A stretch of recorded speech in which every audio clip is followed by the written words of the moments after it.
for a bit. All right, strap in. Lily Allen isn't just some girl from the neighborhood. She's a force of nature, born to defy the odds. I hope so. I definitely hope I'm touching a nerve, because I think, that's what I like to do, is to... Sure, her dad had clout in the music world, but don't mistake that for an easy ride. That silver spoon, it didn't hand her fame.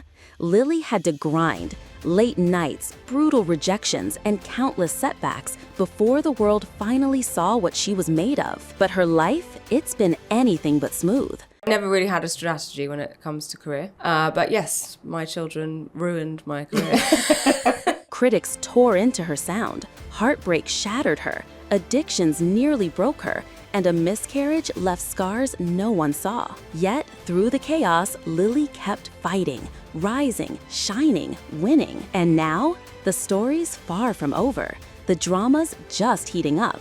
The next act is ready to explode. And believe me, you won't see what's coming next. Daughter has cottoned on to the fact that mummy is something, because she'll be in the market and she'll be like, Lily Allen. Let me introduce you to Lily Allen, born May 2nd, 1985 in Hammersmith, West London. Her dad, Keith Allen, a wild Welsh actor known for pushing boundaries. Her mom, Alison Owen, a powerhouse film producer. That's some serious creative DNA right there. Here's the kicker. At just 3 years old, Lily was already on TV, starring in The Comic Strip Presents, an episode her dad co-wrote. Who else can say they were acting before they even knew how to spell their own name? But just a year later, her dad disappeared from her life, leaving a void. My parents were quite absent when I was a kid, and I feel like that really left some nasty scars. School? Ugh, man, that was a wild ride.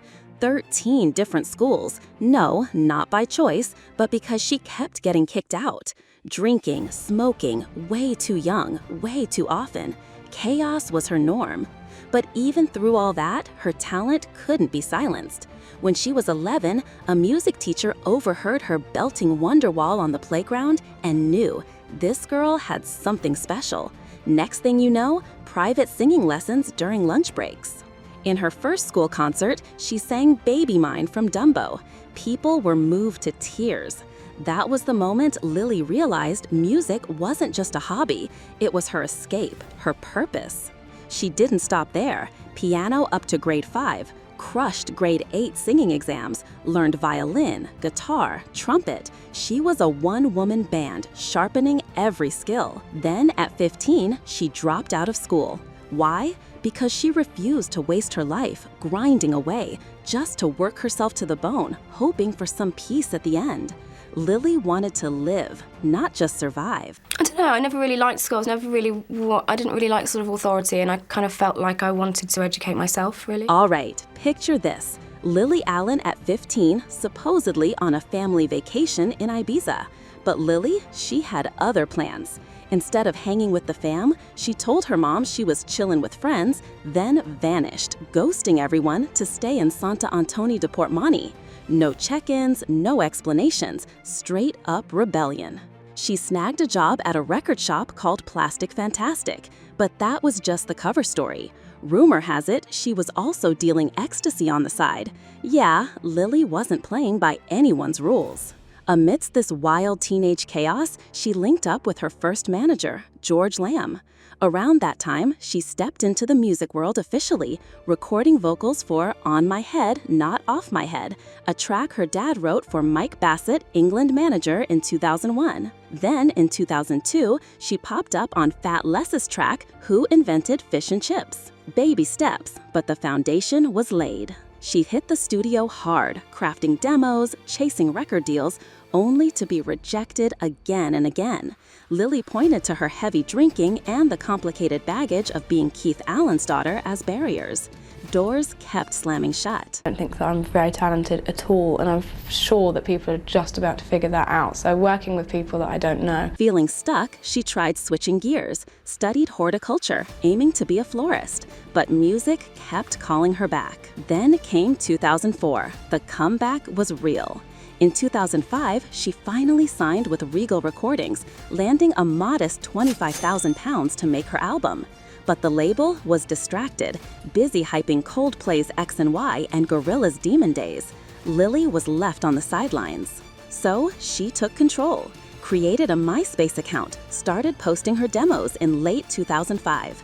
The internet exploded. Material, trying to get material together. I heard about this website called MySpace, and I put up a few of my songs, and I guess it was just word of mouth, it just kind of got bigger. Her song LDN was pressed into just 500 vinyl copies, selling for $40 each, turning into an underground sensation. The buzz forced the label's hand. Lilly brought in heavy hitters Greg Kurstin and Mark Ronson, and together they finished her debut album in a lightning-fast 2 weeks. Then, July 2006, All Right Still. Lilly Allen's moment wasn't just a debut, it was a full-blown takeover. She didn't sneak in quietly, she slammed the door wide open, announcing the arrival of a new force you couldn't ignore. But behind the glitz, the spotlight, and that sharp-tongued wit, everything was shifting for Lilly Allen. EMI, her label, had just been bought out by Terra Firma, and the music industry around her was starting to mutate. She switched over to 21st Artists for management, but most of her original team stuck around. Still, things felt off. The label wanted hits fast. They threw new producers and writers at her, hoping to spark album magic, but nothing landed. It all felt forced. I was sort of like pressured into releasing Somewhere Only We Know, but they released it like a couple of weeks. So Lilly did what Lilly does best. She took the reins back. She reconnected with Greg Kurstin, the low-key genius behind 3 tracks on All Right Still. But this time, it wasn't about slapping lyrics over a finished beat. Lilly wanted something deeper. They started from the ground up. Piano, vocals, production, every note, every word, crafted from scratch. Greg Kurstin, who wrote the song with me, rented this cottage to start writing the second album. But just as these started moving, life hit hard. A miscarriage, writer's block, and just when she was getting back on her feet, EMI's corporate restructuring yanked the rug out again. Her album got shelved. Again, but Lilly Allen doesn't fold. It's Not Me, It's You finally dropped in February 2009. And when it hit, it hit. The lead single, The Fear, didn't just chart, it dominated, holding the #1 spot in the UK for 4 straight weeks. Her chemistry with Kurstin was undeniable, and critics couldn't ignore it either. She wasn't just back, she was elevated. Then, the chaos found her again. In May 2009, French football magazine So Foot ran a completely fake interview, stuffed with bogus quotes where she supposedly trashed the Beckhams and the Coles. The Sun ran wild with it. It was everywhere. Eventually, both outlets admitted it was fiction, apologized, and shelled out damages. But the damage to Lilly? That stuck. And how did she respond? Like only Lilly could, she vanished. By October 2009, she scrubbed her socials and dubbed herself a neo-Luddite. No tweets, no updates, just gone. Fans were stunned, but 4 months later, like a ghost with perfect timing, she reappeared. Because let's be honest, Lilly Allen never stays silent for long. Then came the curveball. She'd hinted at it before, something about acting, a change of pace. But in September 2010, she made it official. No new record deal, no new album. Just like that, she walked away. Being given the chances and opportunities that they once were, and that really upsets me. So I'm not willing to make music at the moment because I don't feel that people value it. And her last live show, supporting Muse at Wembley Stadium. Massive stage, massive crowd, a finale nobody saw coming. But here's the thing about Lilly Allen. You can't mute her voice for long. In 2011, T-Pain sampled her track Who'd Have Known for his single 5 O'Clock, featuring Wiz Khalifa. It dropped in September, soared up the Billboard Hot 100, and cracked the top 10. Lilly Allen wasn't even trying, and she still scored her first ever American hit. She might have stepped out of the spotlight, but the world was still listening. By June 2012, the rumors weren't just talk anymore. Lilly Allen was officially back. But this time, she wasn't just making a return, she was plotting a reinvention. She stepped into the studio once again with Greg Kurstin, the hitmaker behind her biggest tracks. Her re-entry into music came quietly but with impact. she lent her voice to Pink's True Love, a track off The Truth About Love. It wasn't loud, but it was sharp, her first real feature since vanishing from the charts. And fans caught the message loud and clear. She was warming up.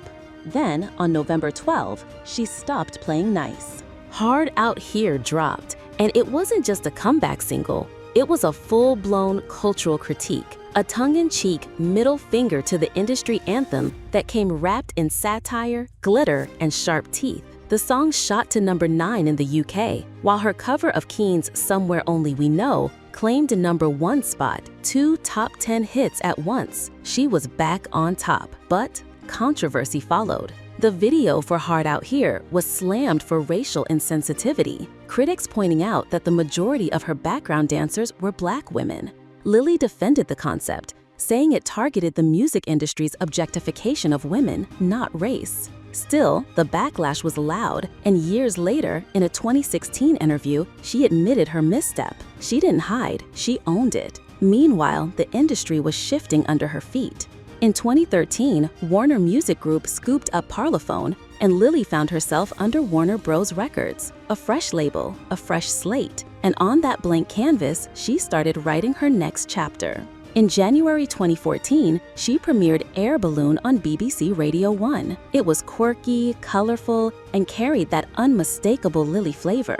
The track kicked off the lead-up to her third studio album, Sheezus, which dropped in May. But for Lilly, something felt off. The hype faded quickly. Sheezus didn't sit right with her. And soon, she was saying it out loud. In interviews, in podcasts, in passing comments, she admitted she felt lost, like a puppet in a machine. The songs didn't feel like hers. The industry had boxed her in, and she was choking on the packaging. I still maintain this is my worst sort of creative output thus far, which is a song called Air Balloon. The record company, I remember them saying, like, if you don't go with this as the next single, morale's going to be really low within the record company. So she did what only Lilly Allen would do. She burned the blueprint. In an episode of the News Roast podcast, she revealed she was crafting a new album. Not a label-mandated comeback, not a commercial play, something personal, something raw. It would be called No Shame, and for the first time in a long time, she wasn't making music to please anyone else. She was making it to tell the truth. I suppose it's quite, my previous records have been a little bit like finger waggy, maybe like,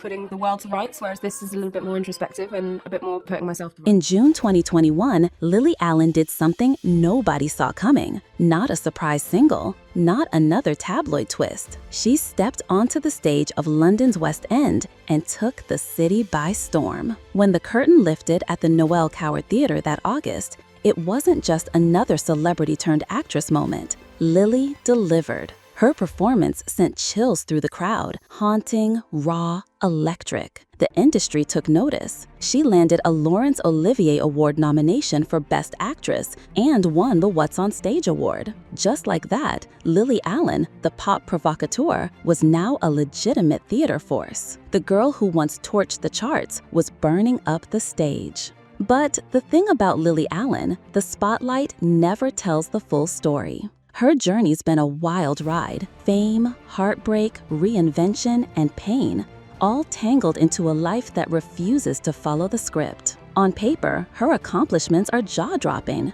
31 awards, 73 nominations, 9 Brit nods with 1 win. And the winner is Lilly Allen. A Grammy nomination, and 3 Ivor Novello Awards. She's also been nominated for a Mercury Prize and snagged 3 NME Awards along the way. The winner is the beautiful Miss Lilly Allen. A career built on boldness, honesty, and never backing down. But behind the stats, behind the hits, is a woman who's seen the darkness up close. For years, she was stalked by a man named Alex Gray, a delusional fan who believed he had written The Fear for her. It started with tweets in 2008. It spiraled fast. He showed up at her home, broke in while she was sleeping next to her children, and the police?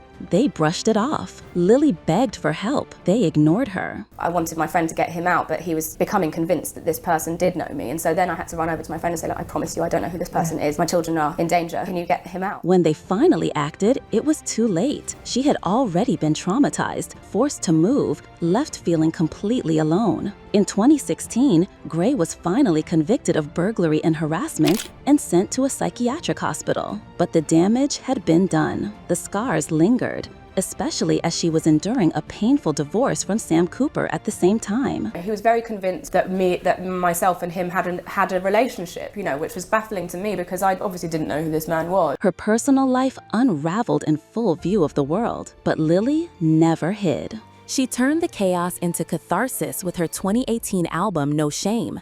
It wasn't just a comeback, it was a confession, a raw, unfiltered soundtrack to a life in pieces. Heartbreak, addiction, motherhood, depression, regret. Nothing was off limits. She gave the world the truth, ugly, messy, human. It's about me, it's about my divorce, it's about my relationship with my children, and it's quite emotional. Still, there were moments of light. Her daughters, Ethel and Marnie, became her anchor. Despite everything she lost, they were what she kept, her constant. And then in 2020, she surprised the world again, this time with love. She married Stranger Things star David Harbour, and for a moment, it seemed like Lilly had found peace. But peace is fleeting. By 2024, the cracks began to show. Rumors swirled, fights, distance, relapse. Then, quietly, painfully, the marriage was over. Whispers pointed to substance abuse. At 39, Lilly Allen is still doing her thing and making waves. With a net worth of $4 million, she's clearly figured out how to keep her bank account healthy while still staying true to herself. Through everything, stalkers, addictions, and the drama of her past, Allen's come out on top. She's embraced the highs and lows of her life, and now she's on a path of pure growth. Who knows what the future holds for her, especially when it comes to love and marriage. But honestly, she's young, thriving, and constantly evolving. For now, all we can do is sit back, watch her bloom, and enjoy every bit of the journey. Nothing's stopping this queen.